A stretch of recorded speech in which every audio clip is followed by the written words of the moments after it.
Assumable loan. An assumable loan is one that permits a home buyer to take over, or assume, a home seller's contract on their mortgage. This is not permitted by every mortgage lender in the place of a typical home purchase.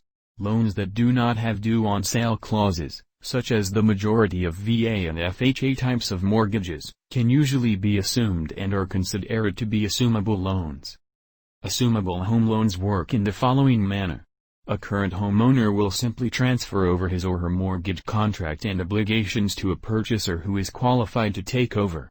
In the past decades of the 1970s and 1980s, these types of mortgage note assumptions proved to be quite popular.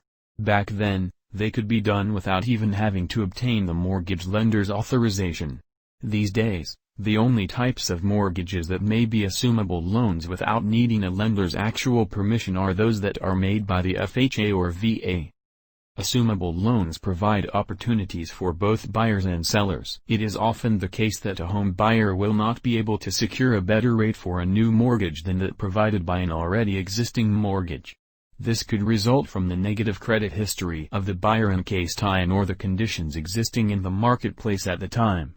As existing interest rates rise, the appeal of non-existent lower rates on mortgages commonly pushes prospective home buyers to look out for assumable loans. Such a home buyer who secures an assumable loan then has the responsibility for the mortgage that the home seller previously carried.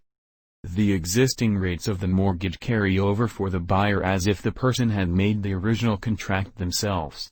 This assumable loan process also saves the buyer a number of the settlement costs that are incurred in making a new mortgage. This can be a substantial cost savings benefit. Sellers similarly benefit from assumable loans. It is not uncommon for sellers to wish to be involved in the savings that buyers realize in the process of transferring over an assumable loan. Because of this, the two parties commonly share in the savings. As an example, when the sale price of the home in question is greater than the amount owed on the mortgage itself, then the buyer will often have to put down a significant down payment, which goes straight to the home seller in this case. Otherwise, the buyer might have to get another mortgage to come up with the difference in amounts. A seller's principal benefit in participating in such an assumable loan transfer lies in having a good chance of getting a better price for the home.